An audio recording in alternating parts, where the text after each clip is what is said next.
Good evening, everyone, and once again, welcome to this session of the training program for senior students under the auspices of the South African Mathematics Foundation.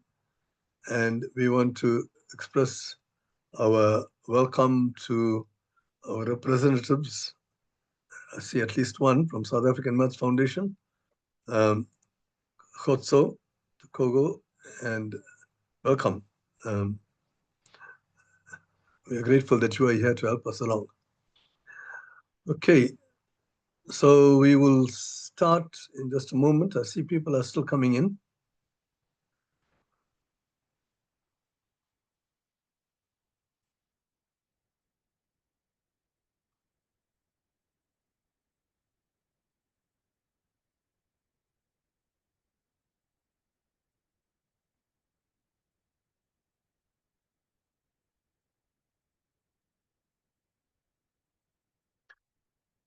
All right, so let's go.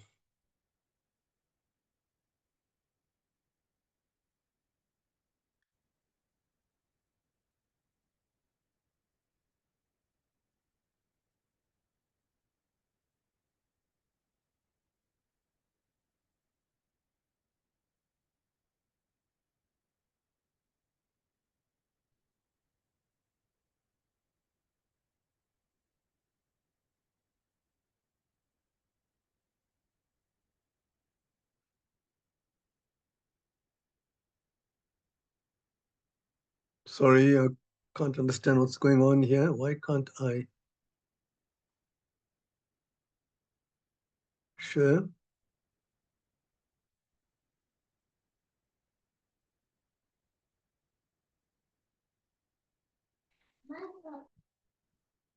Okay. Kotso, can you see the screen, Kotso? No, Prof. I can't see the screen. Okay, let me just get out of this. Can you please mute yourself, guys?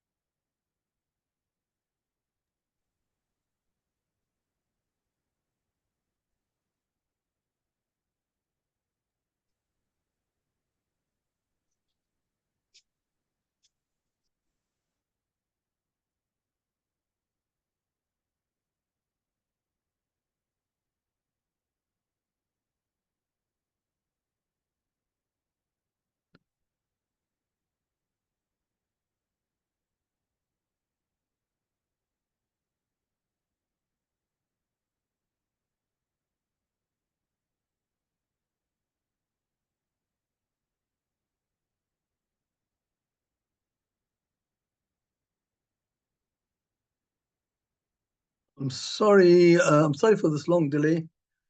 I have a problem trying to get back to my screen.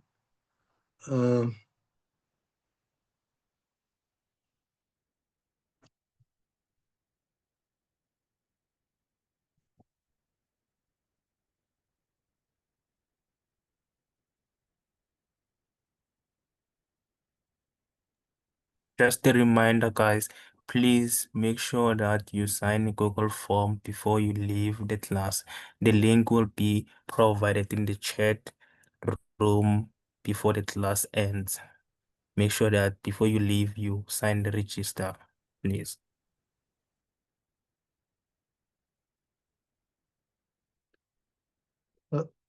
Kotso, I'm not sure what's going on here. It's I can't seem to get to my.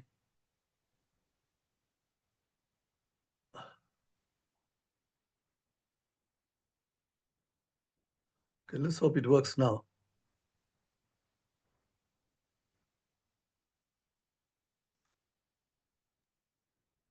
Yes, I can see the screen now.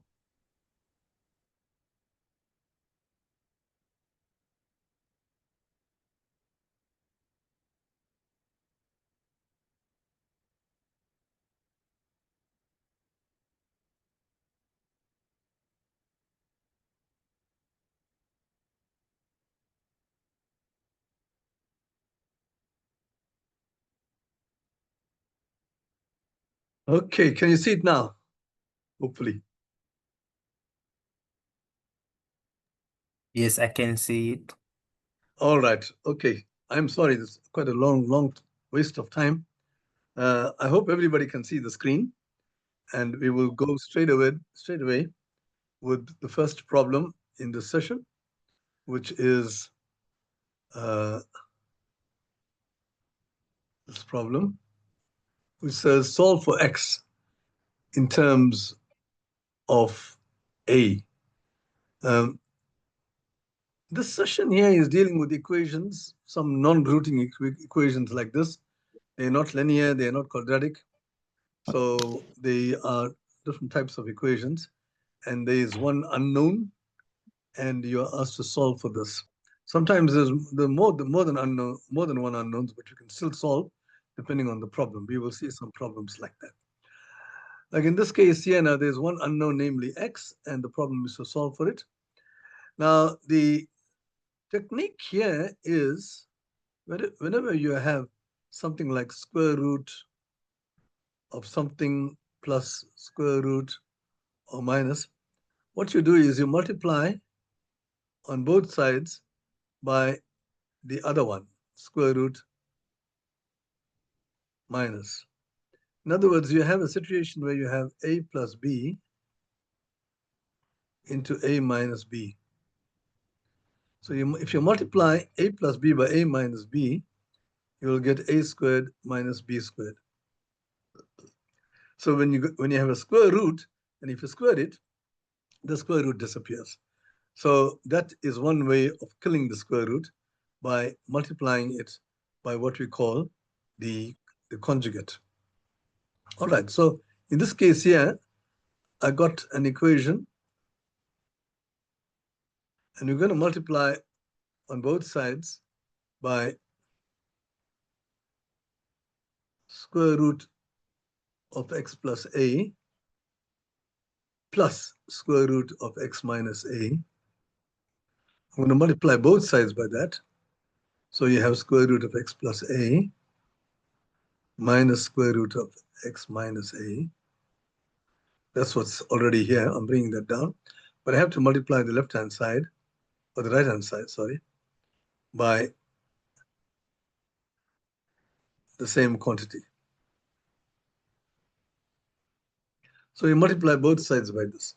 And now this is what we've got here. You got a plus b into a minus b, which is a squared minus b squared. So when you square this, you have x plus a. You've got a square root. If you square it, you get x plus a minus, and this thing squared is that. So the left-hand side simplifies nicely. The square roots disappear. And here you have square root of 2 into square root of x plus a plus square root of x minus a. All right, now here you have x.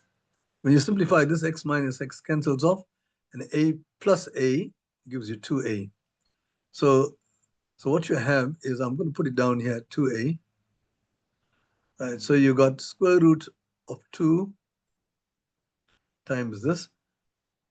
I'm going to divide on both sides by square root of 2. So I have only this on the left-hand side. So I've got square root of x plus a plus square root of x minus a. Now 2 divided by root 2 is square root of 2. Right? 2 is actually square root of 2 times square root of 2. If you divide that by square root of 2, it cancels, and you're left with this square root of 2. Okay, now you'll say, oh, but wait a minute, we got back the same equation. We were trying to solve this equation, and now we got back another monstrous equation. But there is a difference, because the original equation was this.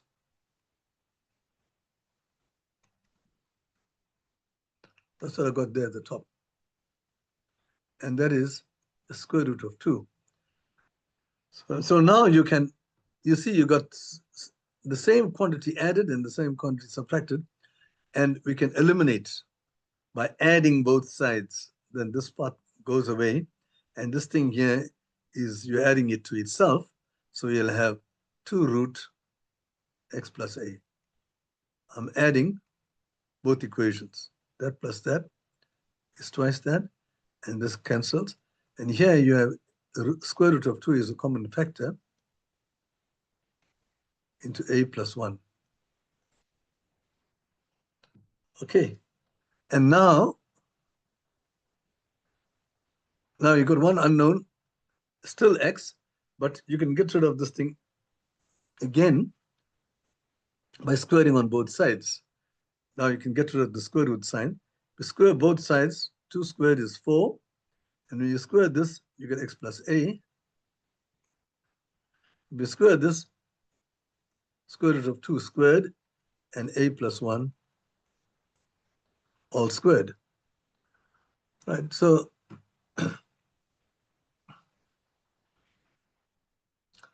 let me just get to this other side here to continue this. So what do we have? The 2's cancel.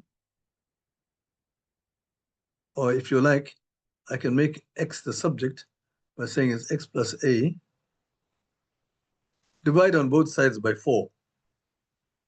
Then I have x plus a equals a plus 1 all squared, well, 2 into a plus 1 all squared over 4. I'm making this the subject because you need to solve for x. So you divide on both sides by 4. Now the x gets isolated, and x is now equal to, the 2 cancels over the 4. So you have a plus 1 all squared over 2. A plus 1 all squared over 2. The 2's cancel, minus a. Okay? You can leave it like that because it says solve for x in terms of a, but I would not leave it like that. I would simplify this thing nicely to get x equals, and you can do this.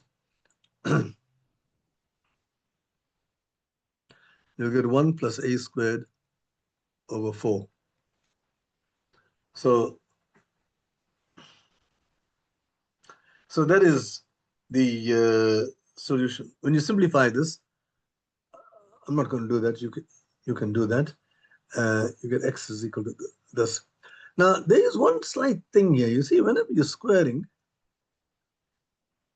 often you lose or you gain solutions, right? Yeah, of course, there's only one solution. So what is necessary is often you have to go back and substitute into your original and see whether this is indeed a solution. All right, now that involves a certain amount of work. Okay, I'm just going to,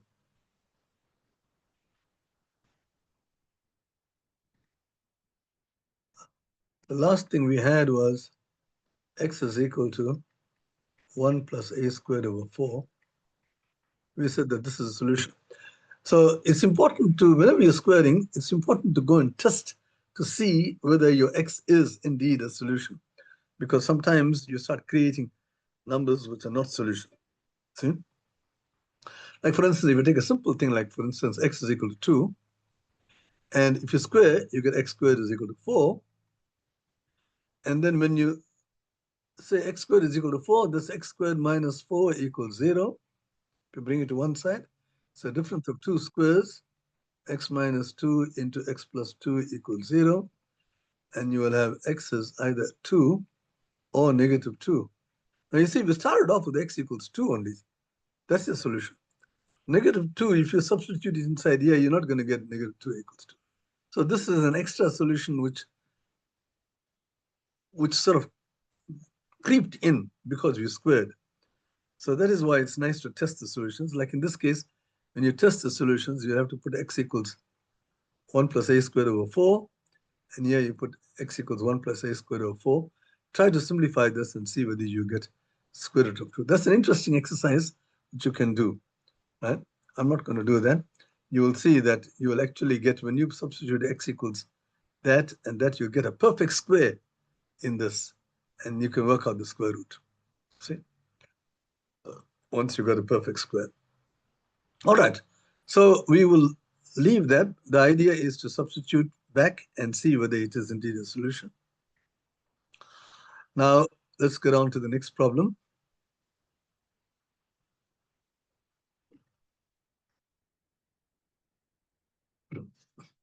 This problem says that you've got 3 carpets which have got a combined area of 200 square meters.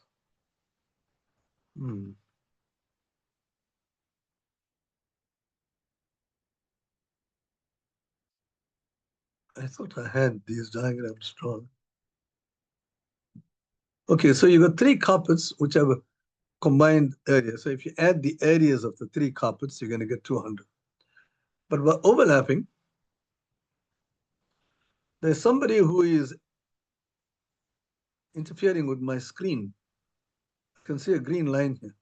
Please don't do this. Now the person put another line.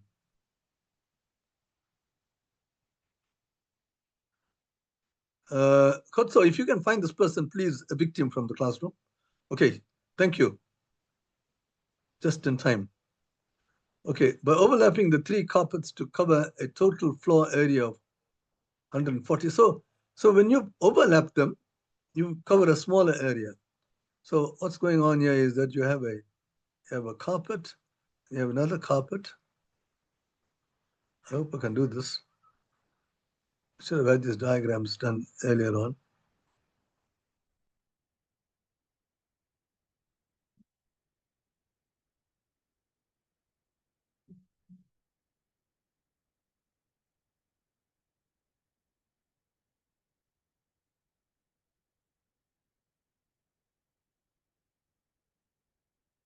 Oh, sorry. Oh boy.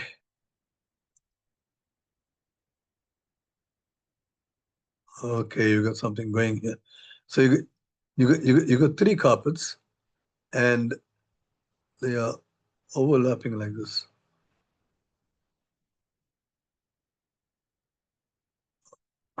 Okay, it's not very nice. I had a much better diagram. All right.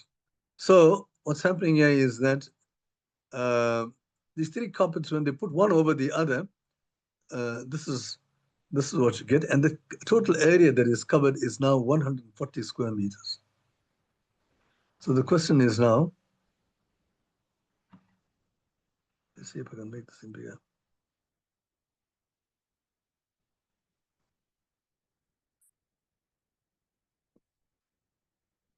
The question is, the area which is covered by exactly 2 layers is 24 square meters.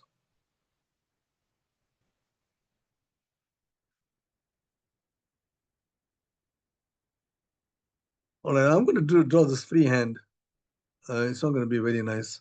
But if you got 3 carpets separately, they cover an area of 200 square meters. Right? But when you put them on top of each other, the total area is 140 square meters. So let's just see what are in each of these. We'll call, now you see here, like if you look at this, there's only one carpet underneath it. Let's call this thing here A. Wherever there is only one carpet, we'll call it A, B, and C. So these things, A, B, and C, underneath that there is only one carpet. Now here, these 2 overlap here, and so there are 2 carpets at this spot. I'm calling that P, calling this Q, I'm calling this R. Sorry, the writing is very small. We're calling it P, Q, and R. And then here you got 3 carpets here, and they say what area of the floor is covered by exactly 3 layers. So this is the area that we need to find, the X. What is the area of this which is covered by exactly 3 carpets? All right. So now we've got too many unknowns. You got 7 unknowns, but you only have a small number of piece of information. So now this is another example of where it's in a non-routine problem where you've got many unknowns, but a little bit of a piece of information, and you're asked to answer a question about one of the unknowns. What is X? See, which is which looks as if it's impossible. All right, so let's have a look at this meaning again. This says 3 carpets. I'm going to give, I've got too many unknowns here with A, B, and C, but let me group those unknowns together. So we give a name to the area which is covered by the 1 carpet area. So ABC equals total area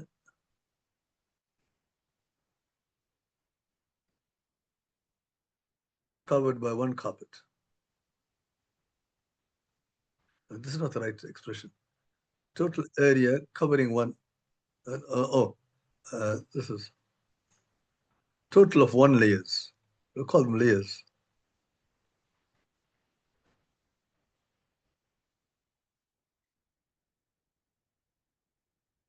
We'll call them 1 layers. In other words, there's only 1 underneath it. And then you'll also have P plus Q plus R. These are the 2 layers.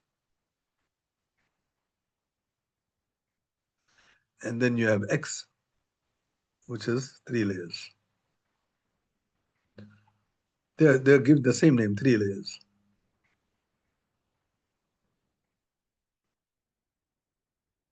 Okay, so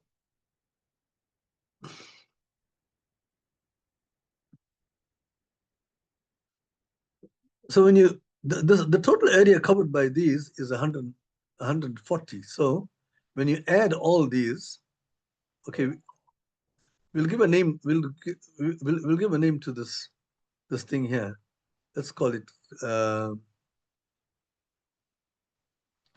Let's call this Y, and let's call this Z. Right. So you will have that the total covered by these 7 numbers, which is X plus Y plus Z, is 140. So if you count all these together, the total area that we see here is 140. That's what it says here. By overlapping, it's 140. But if you had separated them out, then it's 200. All right. So what happens here now? The Y is A plus B plus C, but there's only 1 underneath it. But as far as the P, Q, and R is concerned, there are 2 layers here, 2 layers here, 2 layers here. So the actual area of the carpets which are covered by these 2 is twice this. So you got 2Z, right? And what we are trying to do is work out the areas if you separate them. All right. So you got X, and you got A plus B plus C. There's only 1 layer there for Y, but then you've got under X you got 3. So you got 3 of this plus 2 of that plus 2 of that plus 2 of that, and only 1 of the others gives you this area here, the total area here, which we know to be 200.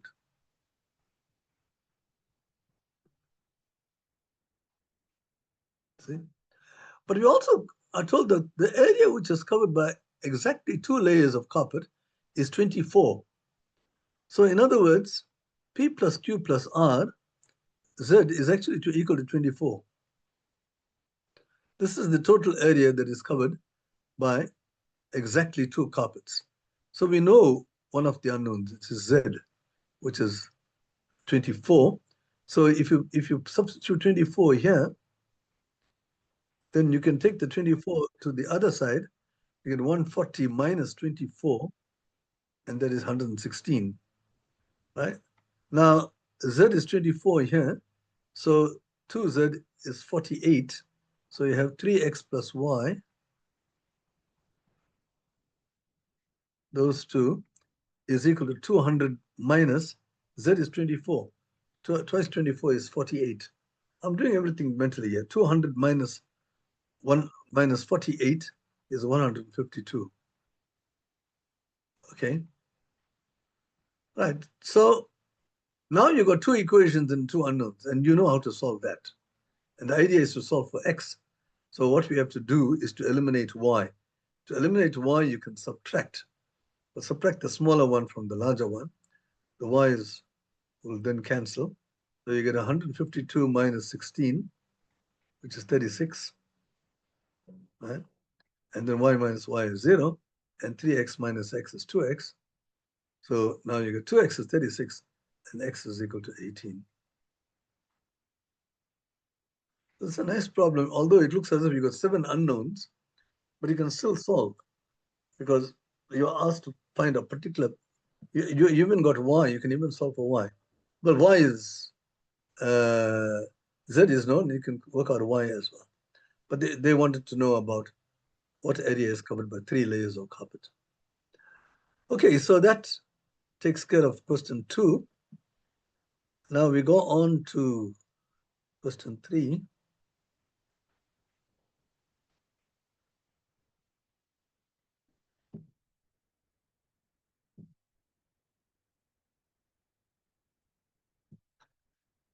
They say A, B, and C are positive integers such that A plus A, B, C, the product, equals A plus B plus C. Now, this is most people will say, no, this is impossible to do this. You've got 3 unknowns. You've got only 1 equation. How can you solve an equation with 3 unknowns? And how can you solve for it? See? So the point is, we are not asked to solve A, B, and C, but we are asked to solve for A plus B plus C. So that's one important fact. The other thing is we know that A, B, and C are positive integers. Now that's very, very important. It means that A, B, and C are coming from the set 1, 2, 3, 4, 5. So no fractions. Now, knowing that they are positive integers will certainly make these problems a little bit easier. Okay, but still, where do we start here? Right, now, this one here involves a certain trick, and you should see this. Listen carefully to this, because you notice that the way this equation is structured, it doesn't matter if you mix the A, B, and C around, right? You'll still get the same equation. So I don't know which is the smallest and which is the largest or anything in this equation, but it doesn't really matter, right? Because if I instead of, how do I explain this? Okay, if you use uh, different symbols for A, B, and C, or otherwise, what you're looking for is the set, the collection A, B, and C. Once we know that, then we'll be able to solve the problem. Anyway, the point is that I can assume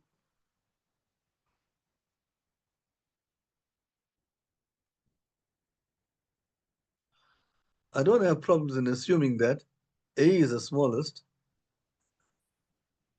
B is the second smallest, and C is the largest. We can easily assume, we can say C is the largest,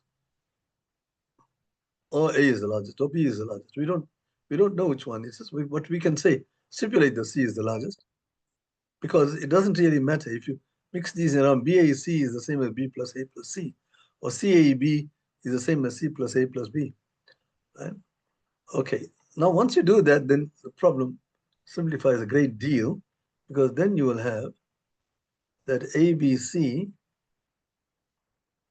Now, the largest is C, so this is less than or equal to A is smaller than C, B is smaller than C, and C is equal to C. So you have that the right-hand side is less than, is equal to 3C. And ABC is smaller than that, because A is smaller than C and so on. So now you have ABC is less than 3C. Now C is positive. So you can therefore divide by C. You got ABC is less than or equal to 3C. So you can divide by C. You can't normally do that. Not allowed to divide on both sides of an inequality. Not allowed to do that. Unless you know that what you're dividing by is a positive quantity. But if it's a positive quantity, you can divide on both sides by C. You cancel, but actually canceling is not a good word. You're dividing on, you can do what you can do on what you do on one side, you must do to the other side. So divide both. But if the quantity C was negative, then you can still divide, but you must change the sign. Right? That's an important fact. If you're dividing an inequality by a negative number, you can do that, but the sign changes. The less than becomes greater than. Yeah, I don't have to change the sign. Now here you got A and B are positive integers and the product is less than 3. And that's amazing because there are very few possibilities here. Right, which two positive integers? The positive integers are A equal to 1, 2, 3, 4, and so on, and B is equal to 1, 2, 3, 4, and so on. But the product is less than or equal to 3, so the product could be 1. AB could be 1, in which case I got 1, 1. Or the product could be 2. AB is 2, in which case you get 1 times 2 or 2 times 1. Remember, they are positive integers. So if you know that the product of two numbers, positive integers, is 2, the only way you can get it is if A and B are 1 and 2. But it could be A equals 1, B equals 2, or A equals 2, B equals 1. Or you could have the product is equal to 3, in which case you have AB is 1, 3, or 3, 1. Right. Now this notation is saying A equals 1, B equals 1. Right?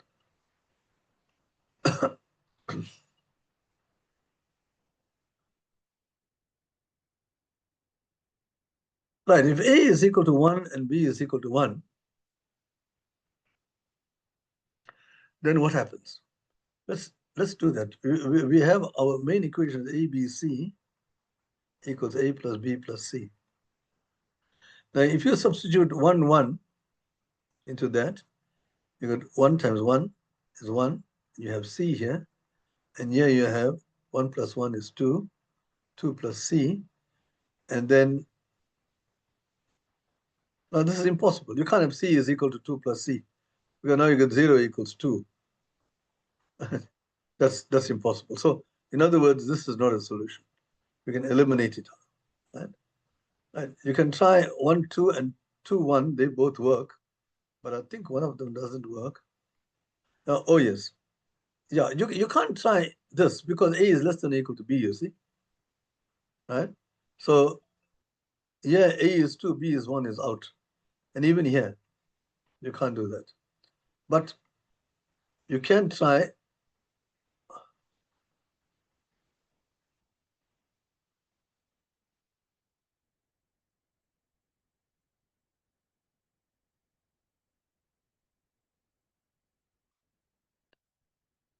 So AB is equal to 1, 2, right? Or 1, 3. Okay. In which case you will see if A and B are 1 and 2, then you will have 1 times 2 times C, which is 2C. And here you got 1 plus 2 is 3 equals this, in which case C is equal to 3. Because if you bring 2C to the left-hand side, you have C is equal to 3. So this gives you C equals 3. So in which case you got A, B, C is 1, 2, 3. Those are the values for A, B, and C. And actually, if you try this as well, you see you'll get B equals 2, so you come back to the same thing. So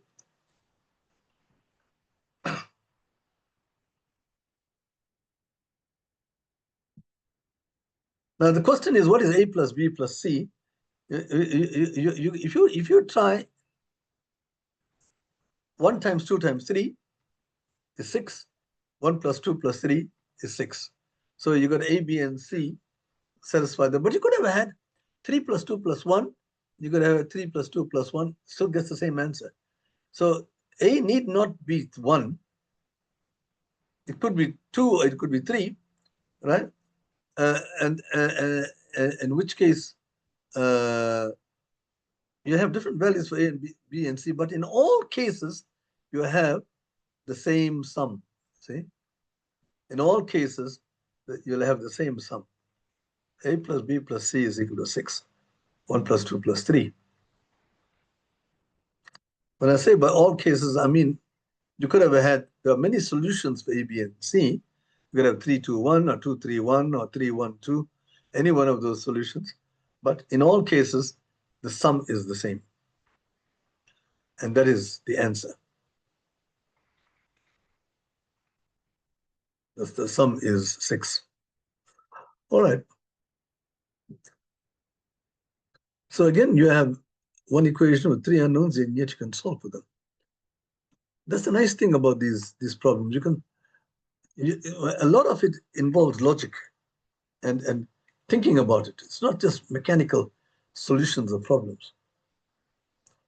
So here you got another problem. 2 squares, A, B, C, D. Okay, they are given here, A, B, C, D, and B, E, F, G.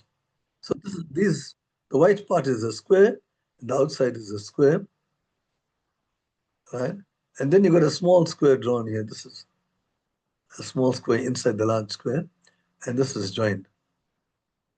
Right? So you've got the length of CG is 9. So let me just make that, right? CG. So this length here is 9. And it also says the area of the shaded region is 47. So this is, that area is 42 square centimeters.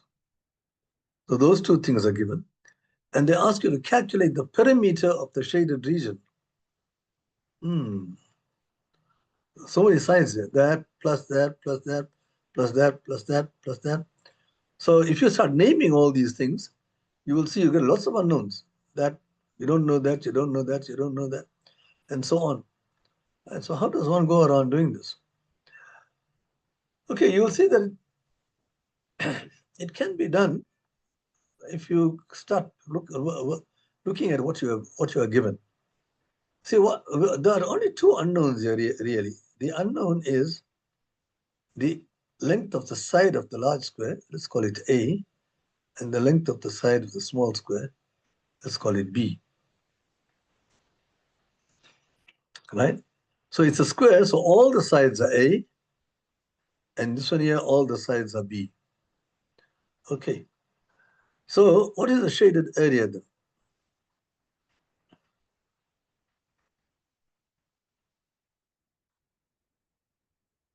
The shaded area is really the entire area minus the white area.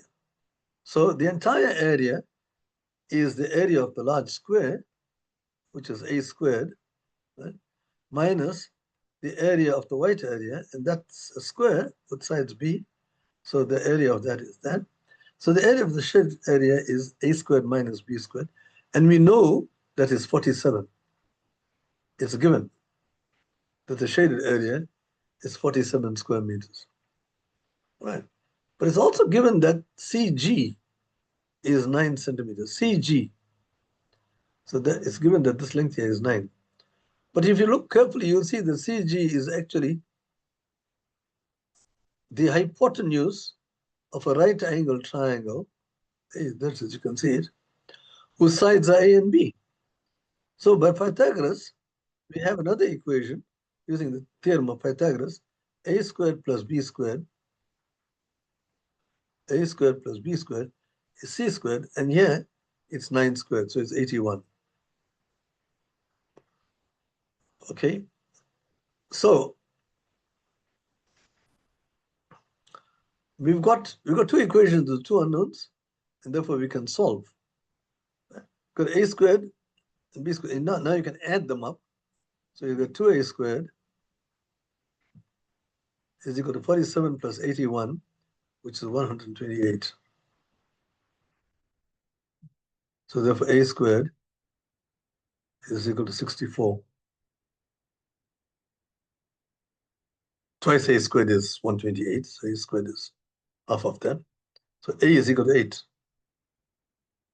Now, I just want you to notice something here. This perimeter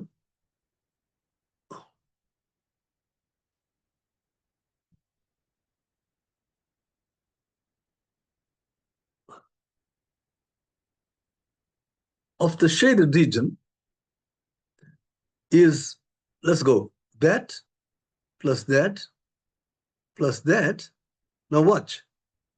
I can say plus that if I involve, take this and push it there. Right? So it's that plus that plus this full length here, because you can add this. And this one here is the same as this, these two. Right, so the perimeter is that plus that plus that, double tick plus tick. So if you go around like this now, double tick, tick plus double tick, you go back to the entire boundary. So what we are looking at, this perimeter is actually equal to the perimeter of the large square.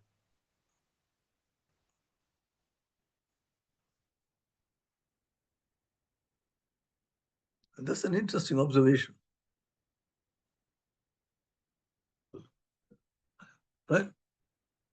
The perimeter of the large square is exactly the same as the perimeter of this shaded region, although they don't look the same. But you're talking about perimeter, which means you're adding all the boundaries.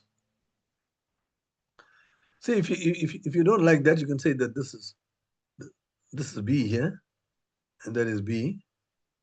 So you have the perimeter. You got A, and this whole thing is A, and this is B. So this is A minus B.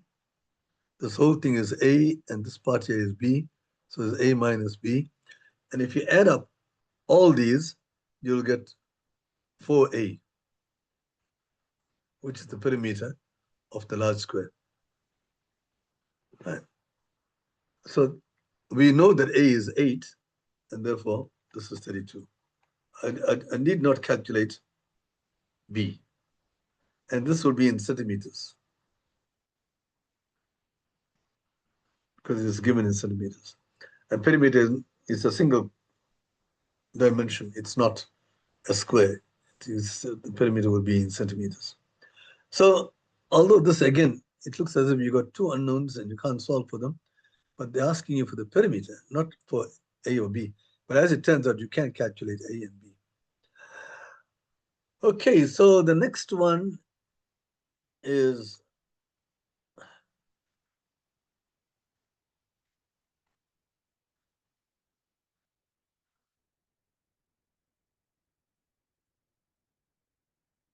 okay, let's do this.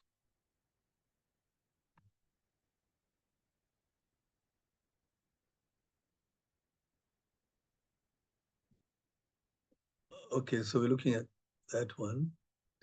Go to question 5. Again, you got an equation and you got two unknowns. The question is how many natural numbers, how many pairs? So there's more than one solution, it seems, with A greater than 1 and B greater than 1 satisfy this equation. Now, this is very similar to the one that we had before, but it turns out that if you try to do it like that one, by multiplying by minus, then nothing cancels. It becomes even more complicated. Okay, so this is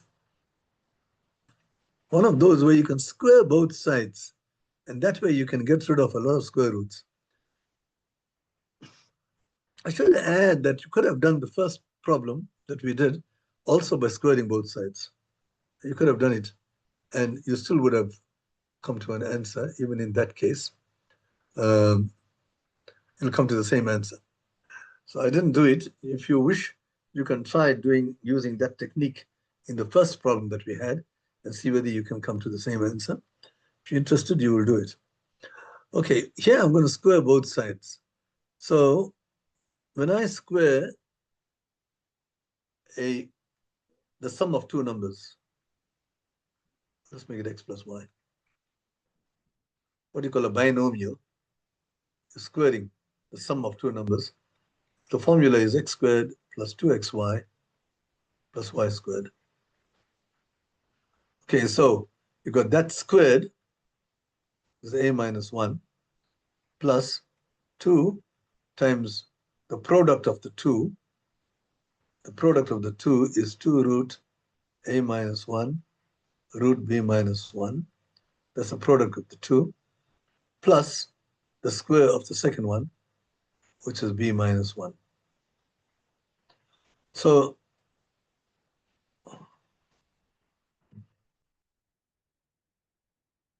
when you square the left-hand side, you get this quantity. And now that must be equal to, you must also square the right-hand side. And the square root again disappears. So now you're left with only one square root here. So let's make that the subject, because later on I might need to square that. So I've got 2 of this, and this is equal to, let's bring all the other quantities to the other side. I've just left the square root on one side. So if you take minus a, there's a minus 1 here that becomes plus 1. Leave this as it is. You get minus b, and this minus 1 comes to the other side is plus 1. And ab minus 1, you don't interfere with that because it's on the correct side. And now you have a minus 1 here, and you got a plus 1 here, and you've got 1. So you got, let me put 1 right in the front. It's 1 minus a minus b plus ab. So these are the survivors on this side. I'm putting the 1 in the front because I don't like the negative right in the front. Now here you will see, if you look carefully, you'll see that b is a common factor here. And if I take this common factor out, minus b, I'll have 1 minus a. Minus b, if you take it out, you have into 1 minus a because you got a plus here. Right. But now you got 1 minus a, minus b into 1 minus a. So 1 minus a comes out as a common factor. And 1 minus a goes into this one time. It goes into the second one, minus b times. Right. And you'll see that this is almost the same as that, except that I got a minus 1 and b minus 1. But you can make this into an a minus 1, provided you multiply this by minus 1. So if I multiply that by minus 1 and that by minus 1, I'm not changing anything, because minus 1 times minus 1 is plus 1. So I can multiply on both sides by 1, but I can make it minus 1 times the first one and minus 1 times the second one. So now I've got exactly the same quantity here. Right? Because if you put these two together, you get 2 root, and under the square root sign, you have a minus 1 times b minus 1 equals a minus 1 times b minus 1. Right? You can have a single square root. Okay, now at this stage here now, we are almost done because you've got the same quantity here. And this is the square of this quantity. So why don't I call this monster here, I'll call it 2x. So I can say, let x be equal to square root of a minus 1 times b minus 1, right? Then what do you have? You have 2x,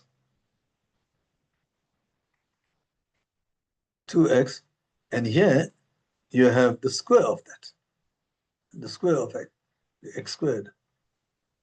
So now that's a lovely equation. 2x equals x squared. We can solve for this. You can see that x is 0 or 2. And if you bring all the x squareds to one side. So this is 0. If x is 0, I'm going to just create some space here.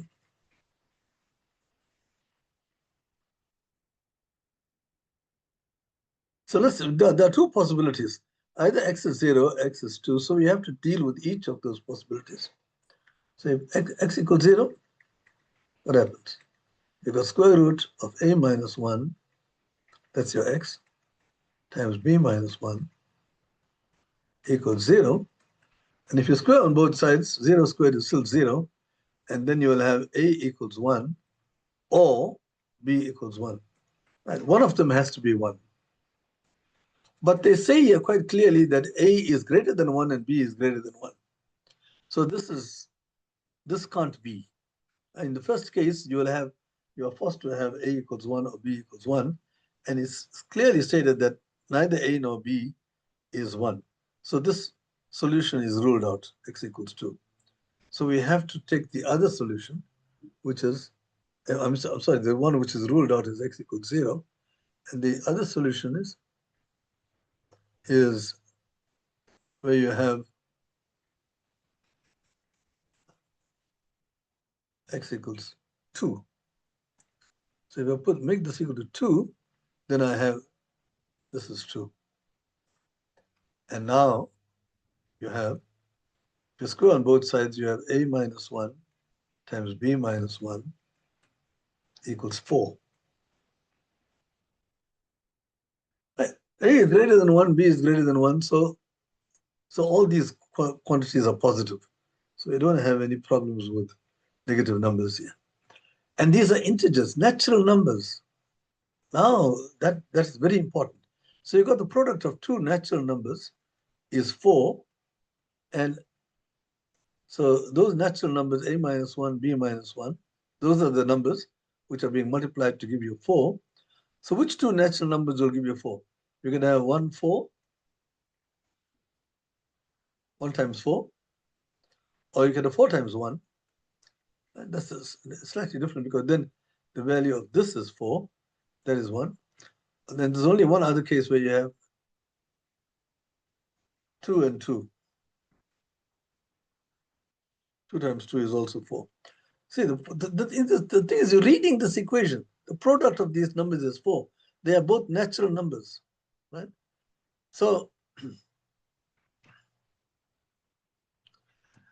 if a minus 1 and b minus 1 is that, then it means that ab, okay, to get to a, I have to just increase this quantity by 1 and increase that quantity by 1. So now you'll have 2, 5. I increase each of them by 1. So you have that a minus 1 equals 1. To get to a, you add 1 to this to get a, and you add 1 to get to b. So ab is, you keep increasing all these by 1. And these are the three solutions. How many natural pairs satisfy this equation? These are the three natural number pairs, as you can see, they're all natural numbers. And so therefore the answer to the question is 3. Because the question is how many such pairs are there? And the answer is 3. You can see there are 3 pairs.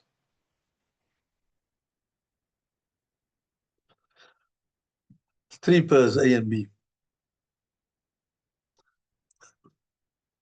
such that this satisfies. You can try substituting A and B equal to those values there. You'll see everything works nicely. All right.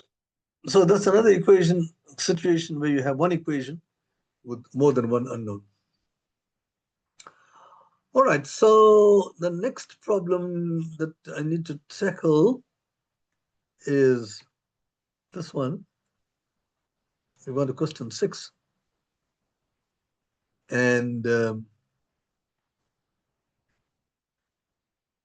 question 6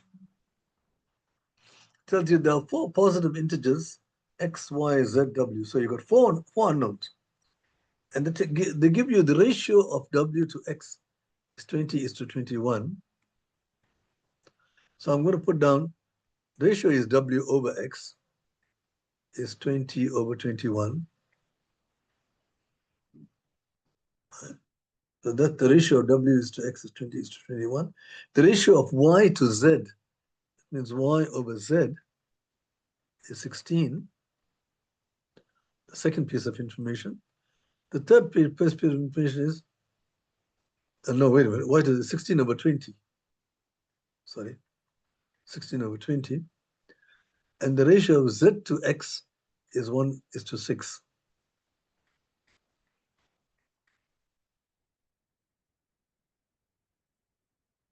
Now, what is the smallest value of W plus Y? So it looks as if, I mean, you can't see any smallest value or anything here. So how do you go around doing this? All right, the first place is I would get rid of all these fractions. And I will say that all these things together, let me get rid of the fractions. In other words, in each of the cases, I simply have to cross multiply. So I got 21W equals 20X.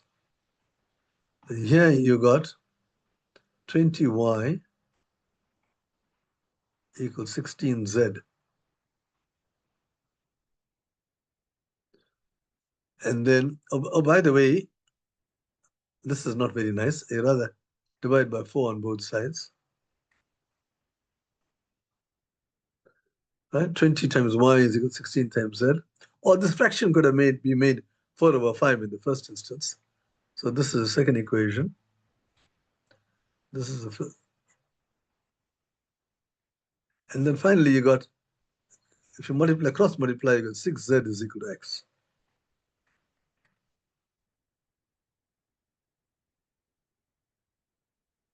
Right.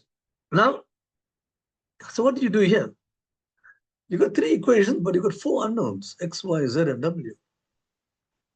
At least you got quite a few equations. So what we can do is I can write X. I've got X in this case here. Right? It's the only place where I got a single value. I got X is equal to 6Z. So now I can write X in terms of Z. So let's just, now let me put X in terms of Z here. Then I will get 21W. X is 6Z. So 6 times 20 is 120Z. Now you got equation involving W and Z. So I can put W is equal to 120Z over 21. Right. I have got W in terms of Z. If you look at these two, the 3 is a common factor. Let's simplify it. Always try to bring everything to the lowest terms. So 3 times 40, and this is 7. So now you got W in terms of Z. Now that's very nice. You got X in terms of Z. You got W in terms of Z. And of course, Z is already in terms of Z. Right?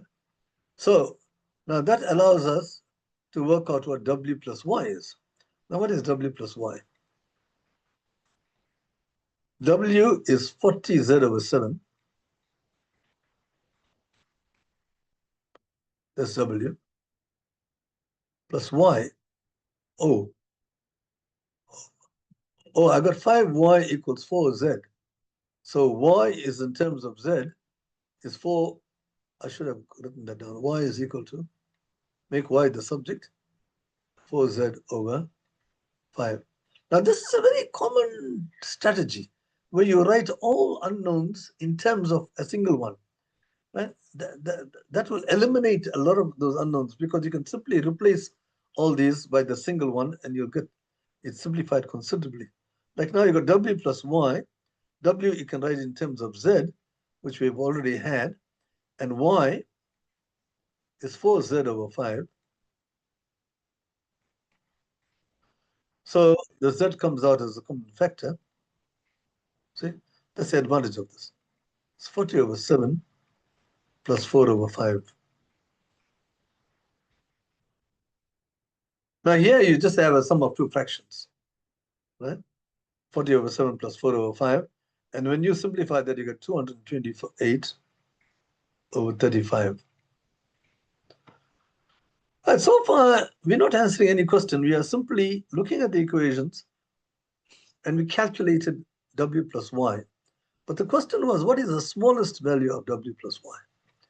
Now, how can we work out the smallest value of w plus y? You got w plus y is equal to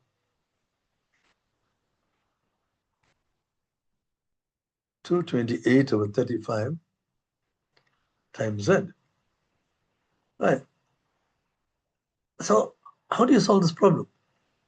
Go back to the first one and you'll see that these are supposed to be four positive integers. So z and w are positive integers. So you got positive integers, and if you add them, you're going to get an integer here. See, the logic is this. You got an integer on the left-hand side.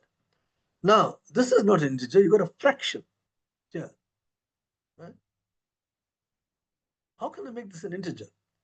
I can make this an integer provided the z is chosen so that 35 goes exactly into z. See?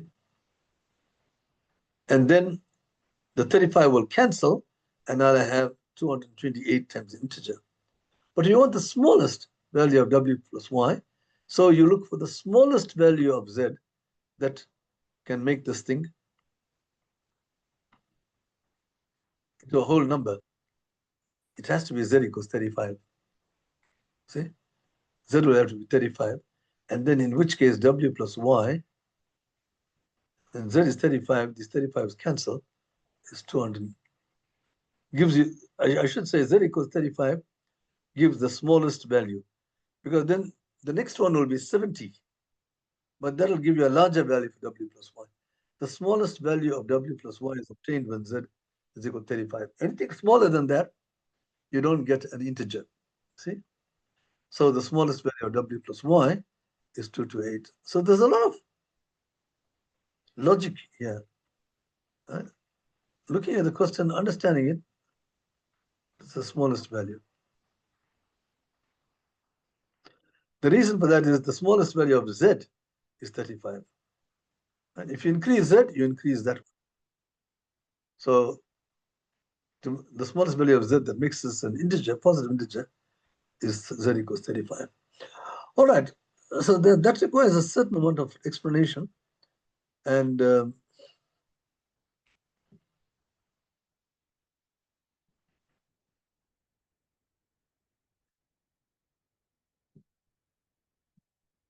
the answer to that problem is 228.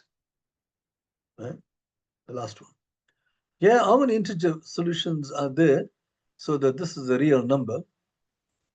So this is the next question. You got a square root of a number and you want this to be a real number. Now, the square root of a number is real.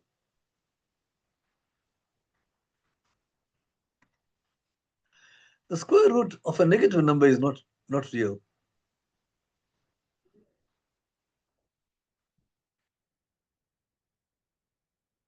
But if you want this number to be real, it has to be positive or zero.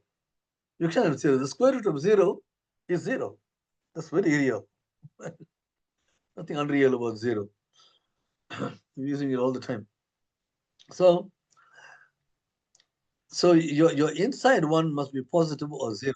So in this case here, you want to solve the problem, you have to put n minus 2n squared plus 15 must be greater than 0 or equal to 0. Now this is what you call a quadratic inequality. You got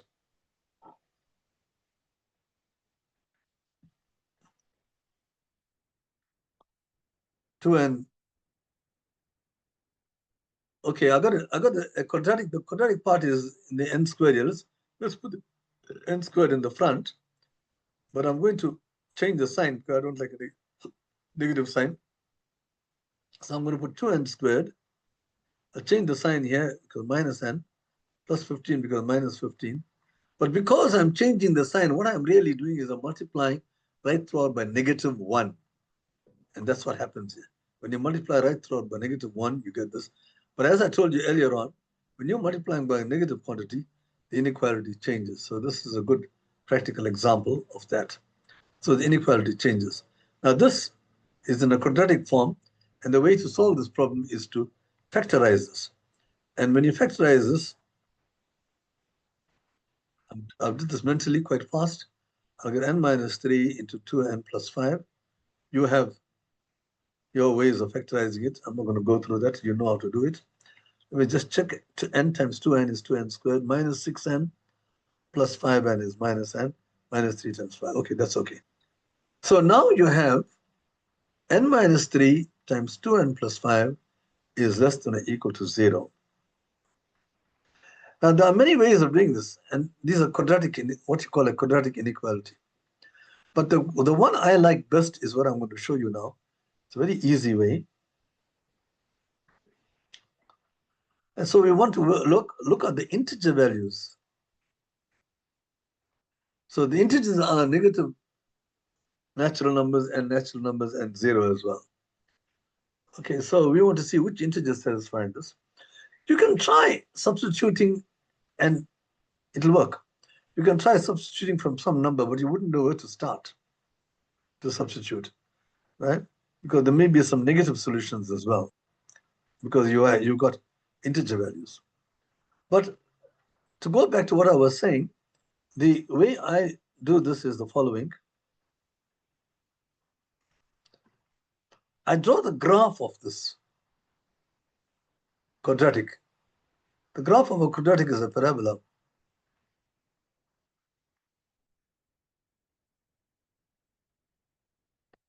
Now, of course, this is a quadratic in n. It doesn't really matter. You can make it x minus 3 into 2x plus 5, right? What do you know about this quadratic? Its roots are 3 and -5 over 2. So you got -5 over 2, which is -2.5, and 3, right? And this thing here is negative, but you can see I'm drawing the graph of this one here, right? And the a value is positive, so therefore it's got a minimum value. So it's a quadratic which cuts this x-axis like this, and it's got a minimum value. So I'm going to draw this thing here. Sorry, I've got a very bad, not too bad, but this is supposed to be a parabola, a kind of somewhat degenerate, squashed parabola which has been mutilated by the author. Anyway, this is the graph of this expression here. And what you are going to do is look for which values is this negative. You can see the parabola is negative for these values. For all these values, the y value is negative. So the answer is the n lies between negative 2.5. It's greater or equal to 2.5 is less than or equal to 3, right? Because they say all 0, you're allowed to include 0. The square root of 0 is a real number. But you want n to be a integer. So when you look at -2.5, what are the integers in between? The first integer bigger than that is -2, -1, 0, 1, and 2, and you have to include 3. So you can look at this number line here, and you can see what the integers are. And n is -2, -1, 0, 1, or 2, or even 3. You're allowed to put 3. 3 will give you 0. So the question again is, how many integer values are there? And you look at this, the answer is 6. You must answer the question, because there are 6 integer values. Don't write down all these integers. If you write it down, it's okay, but usually you lose a mark unnecessarily, because you're not answering the question, although you're so close to the answer. Okay. Okay, so that is the story there. And now we need to get to the next problem. This is question 7.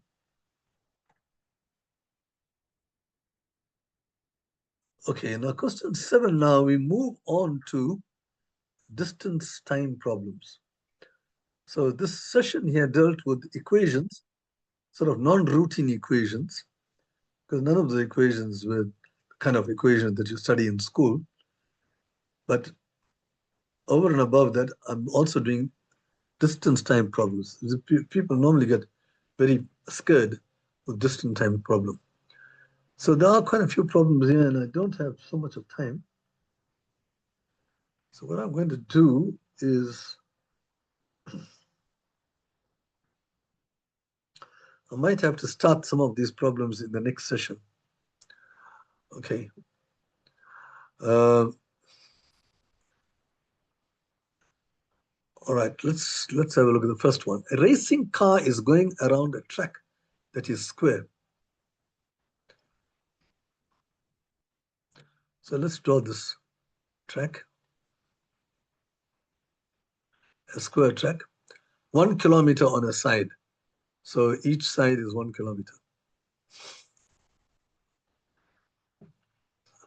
If it goes at an average speed of 80 kilometers per hour on the first two sides,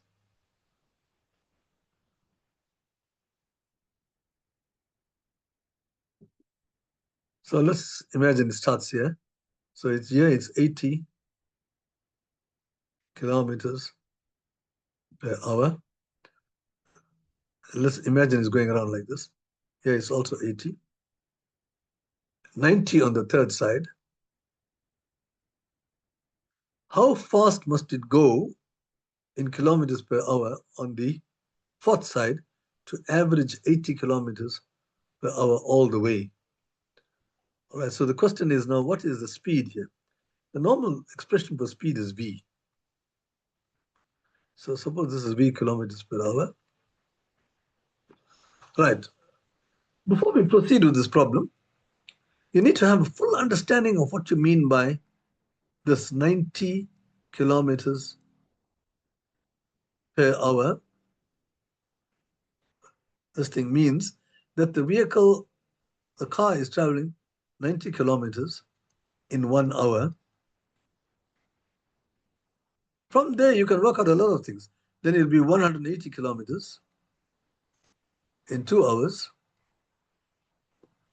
or in half an hour, it'll try 45 kilometers in a half hour. So in general, it will travel, if I had t hours, it will have to be 90 times t.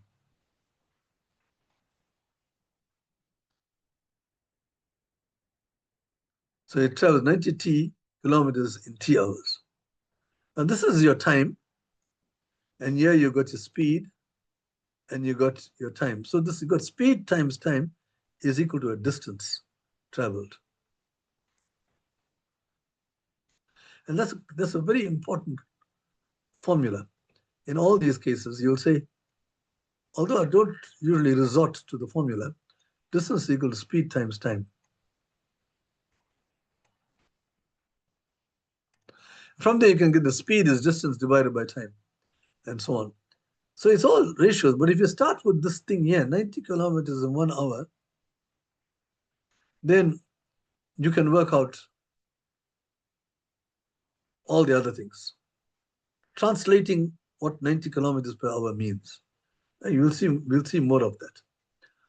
Okay, so let's just take these things out and understand what you.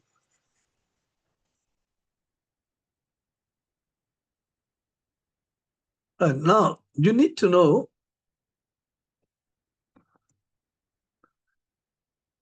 so how fast must it go to average 80 kilometers per hour all the way, right? So the total distance is 4 kilometers. And the average will have to be, and the speed is going to be 80 kilometers.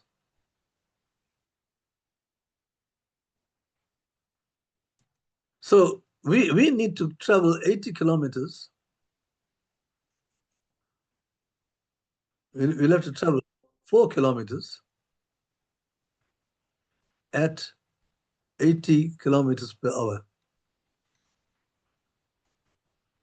Right?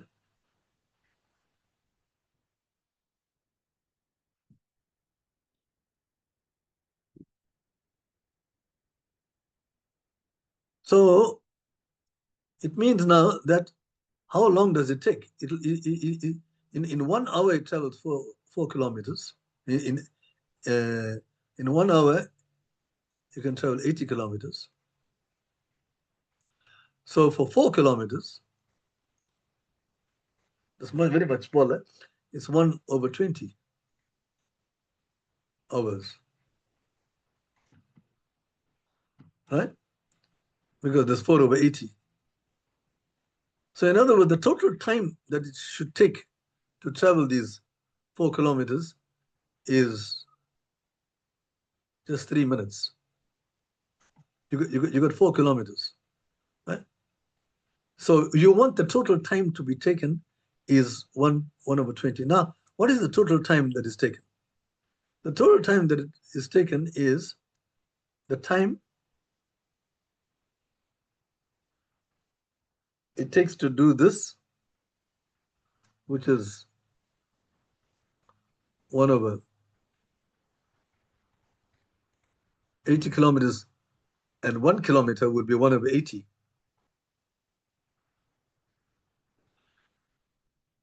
80 kilometers in 1 hour, so 1 kilometer is 1/80 hours. It takes 1/80 hours here.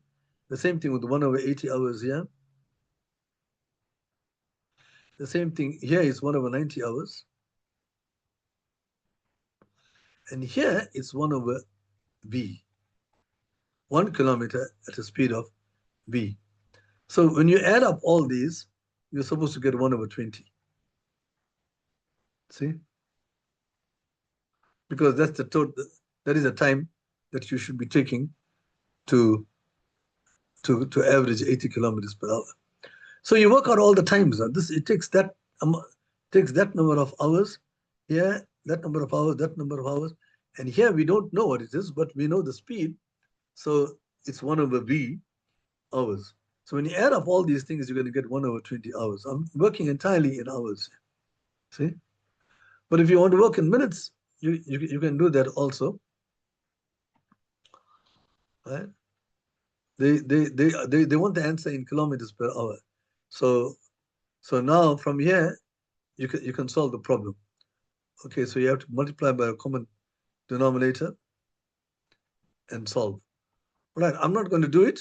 You can solve this equation, but you'll get v is equal to 72. You get a nice answer. Right? You can multiply by a common, the trick is to multiply by a common denominator. And the common denominator, you got 90 and 80. So multiply both sides by 720. That's the trick. If you multiply it by 720, you get a nice number. You get 9 plus 9 plus 8. Right? And then you got 720/v. And here you got 36. So you can solve for this. All right. The other way of doing this thing here is, if you didn't like this method, if you prefer some kind of a formula method, I'm doing it from first principles here. You could have done it like this. We could have say the speed equals distance over time.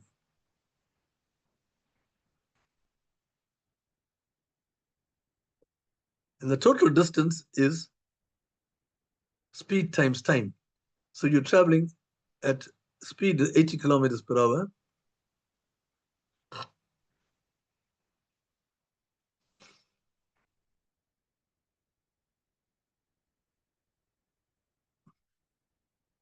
So the total distance is 4 kilometers, right? Because you're going right round. And the total time that will be taken is the time taken for the first line here, you're traveling at 80 kilometers per hour, and the distance is 1 kilometer. The speed is 80, so you'll have 1 over 80, distance over speed. The second one will be 1 over 80. The third one will be 1 over 90. All these are 1 kilometer, you see? 1 kilometer here, 1 kilometer here.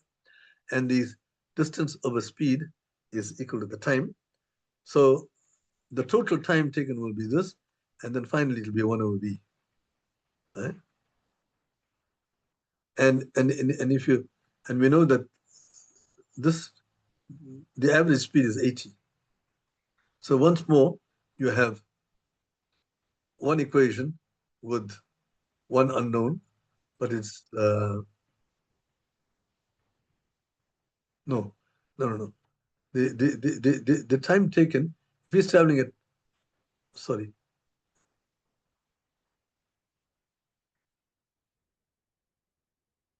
or the average speed. Yeah, this is given. You got 80. Right? The average speed is 80. So you got 80 is equal to this, and therefore you can solve for v. It's a little bit more complicated. Right.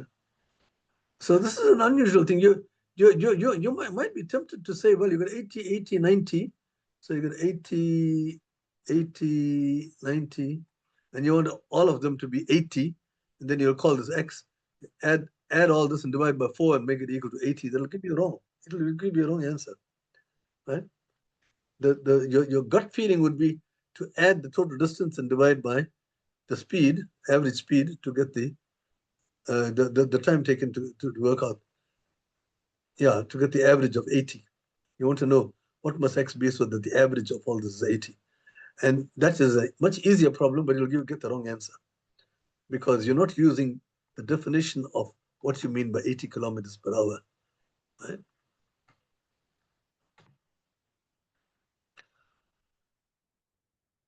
Okay, so the next problem is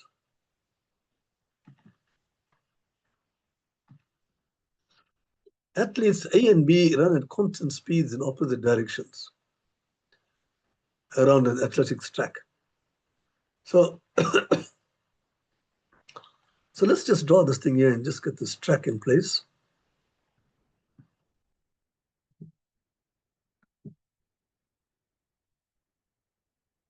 Okay, usually you have a kind of track like this. Now, these two guys are running around this track. That's what it says. A and B. They begin at the same time, so they both start together. So A and B are at the same time. But they're in opposite directions. Now that's really strange. This fellow, maybe A runs in that direction and B runs in that direction. And so what happens at some point or the other, they will cross each other. Right? Okay. So that we know because they're running in opposite directions. Now let's see what they say here.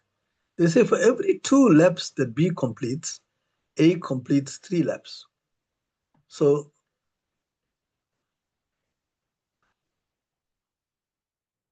for every 2 laps that B completes, A completes 3 laps. So what does that mean? It means that the ratio of their speeds, if you call B subscript A equal to A's speed, and V subscript B is B's speed, then who is traveling faster? B will only cover 2 laps and A completes 3 laps. So A will be, the ratio of their speeds will be 3:2. See? Okay. So if they travel in the same time, then A would cover, say, so suppose both of them run for T hours or T minutes or something, whatever. Then they would cover the distance 3T, because remember, this is speed. Speed times time is distance. They'll cover 3T and 2T, provided that they both run for the same period of time. Now, the question is, how many times do they pass each other? So when they pass each other,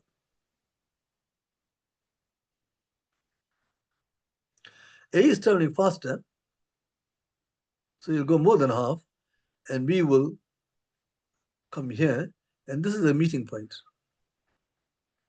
They meet here. But when they meet, they both would have traveled exactly the same time. They start at the same time. When they meet, right, they meet at the same time, obviously. So they both would have traveled the same time.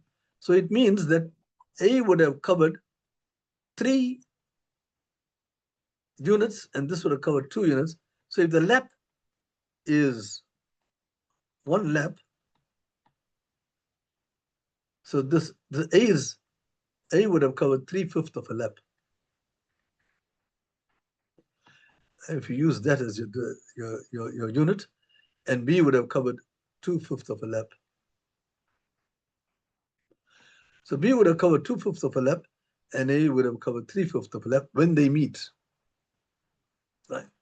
The first meeting point is when A finishes 3/5 of a lap. That's a crucial thing. Right? Using the fact that B covers 2 laps and A covers 3 laps, you can decide what the speeds are, the relative speeds, and that will tell you how far each one travels, because the sum of these two will give you 1 lap. If you want, you can look at it that way. The sum of these two will give you 1 lap. Together, they would have covered 1 lap. And what ratio? The ratio of their speeds is 3:4, 2, so therefore it has to be 3/5 and 2/5. When you add them up, you'll get 5/5, which is 1. See? All right.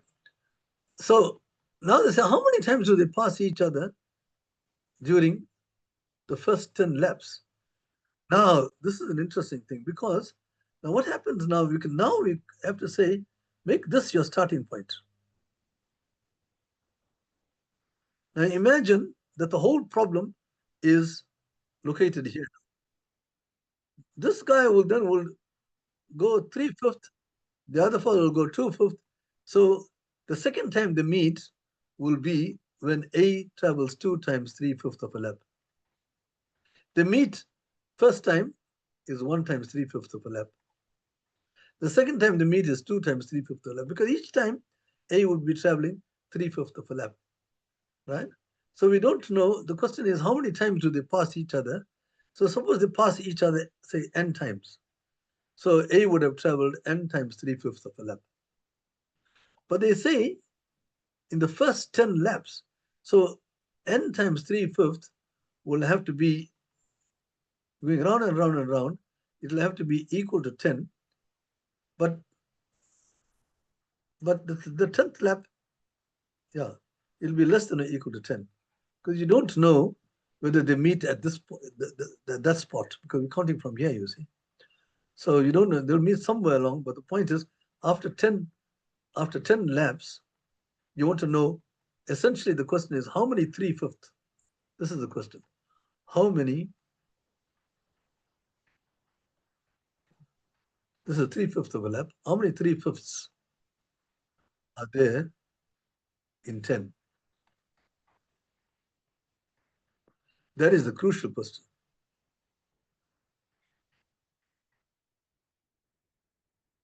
It's, it's like asking, how many 5s are there in 50? And you know what the answer to that is. So this is a similar kind of thing, except that you've got fractions here. So if you want to know how many 3/5 there are in 10, what you have to do is do exactly the same thing as you would do for numbers. It'll have to be 10 over 3/5. How many 3/5 are there in 10? When you work this thing out, you get 16 and 2/3. So after 16 and 2/3, they will meet again. But how many laps would have been covered? You got a 2/3 of a lap here. right? Some lap is left uncovered. So the answer is 16. They would have passed each other 16 times. And these are not laps anymore. These are 16 times they would have passed each other. Right? So you want the so that is the solution to this problem. The question is how many laps are covered in 10 laps, how many times do they pass each other? And you will see at 16 times they pass each other, but they travel another 2/3 of a lap before they meet again. Okay, so it's now 33 minutes past 6, and I should be closing up here now. And I just want to know, where am I? Because I'll have to do these other problems.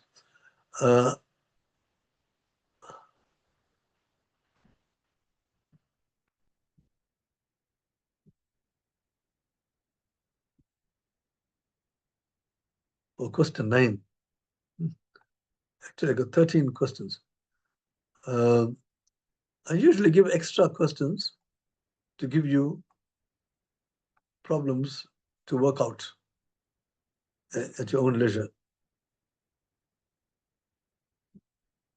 And maybe you can try these problems. Question 9, you can try problems 10, 11, 12, and 13. There are 4 problems which we haven't done.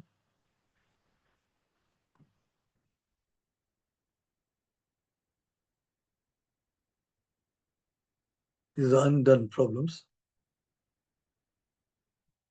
You can ask your tutor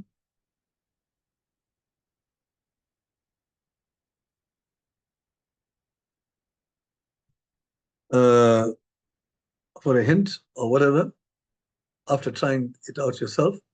But I will not be so vicious. I might do 2 problems the next time. Like this last one is a hard problem, and I'll do one other problem. Yeah, I think 2 of those are almost the same. So I may do 3 problems before getting on to the session 5. Okay, we had a very long session here because these distance time problems are quite complicated.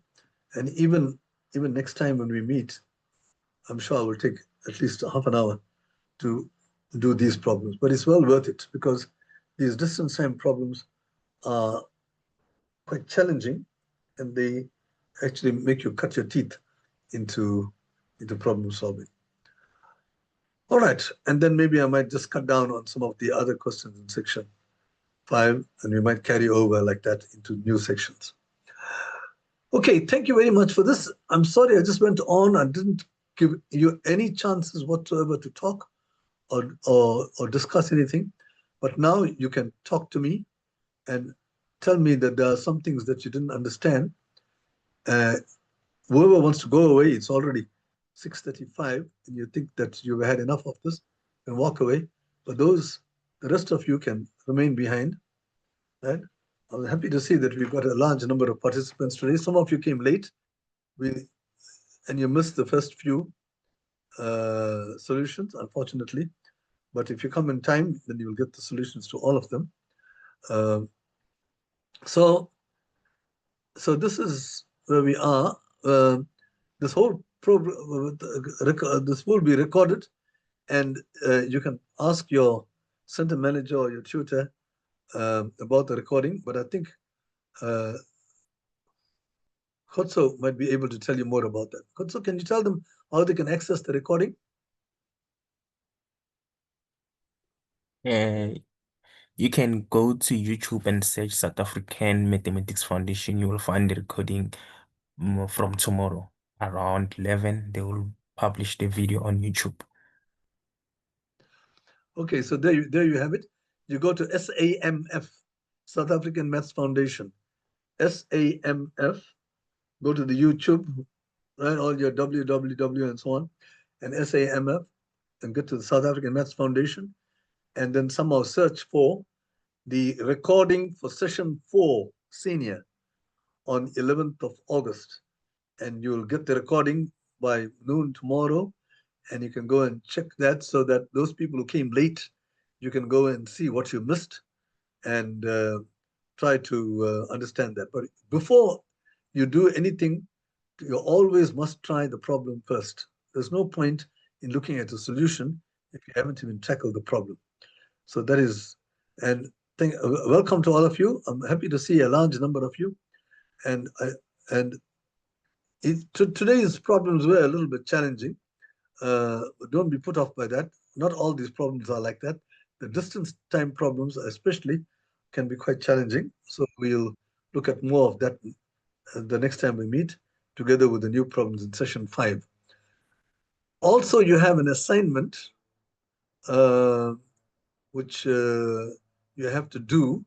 The assignment will have been given to you by your center manager. Please tackle the assignment, solve the problem, and give it back as instructed.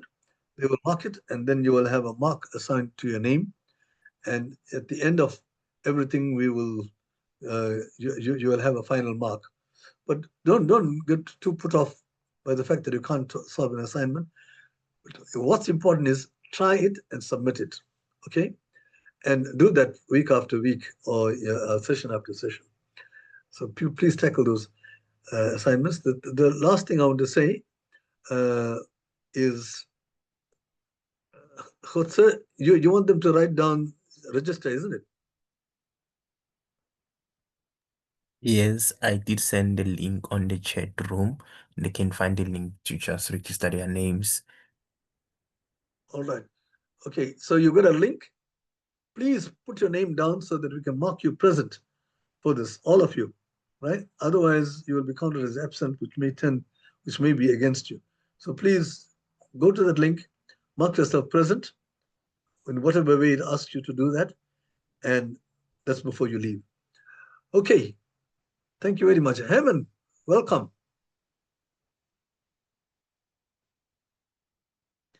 I'm happy to see the project manager here. Thank you, Prof. Good evening. Good evening. We are privileged to have Heman Bosman from the South African Math Foundation here. And if there's anything that you need to find out, you can write to him because he controls everything, along with Khotso. Okay, if there's any questions now, you can raise your hands and I will answer your questions. You can find the link on the chat room. Go to chat, you will find the link. Yeah, that's for the attendance. But if you've got any questions regarding today's talk, feel free to do that. And the rest of you can leave. And those people who think that they still need some clarification, I'm quite happy to sit by here. But the only thing is, Kotso will probably need to leave. Also, I'm not in control of that.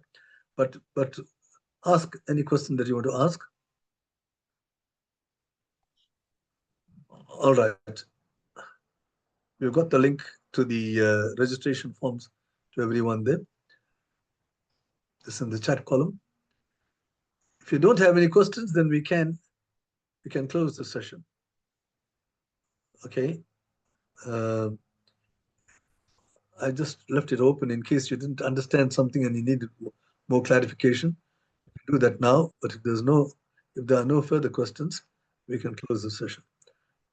If you want to ask anything, you can put your hand up and the others can leave. Thank you very much for attending.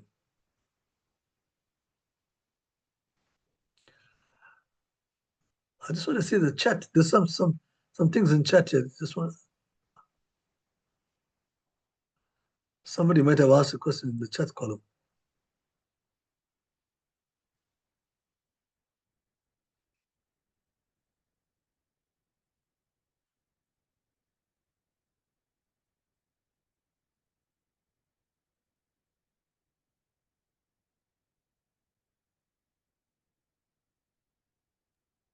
Yes, assignment 1 to 3 have already been sent. The assignments 1 to 3 have been sent. Okay, Nyasha, they have been sent. You can find out from your center manager. I'm sure you have that name of the person who wrote to you and ask about those assignments. I think there were some cases of people who decided to, who just registered late. They're quite welcome. The only thing is they would not have done their assignments.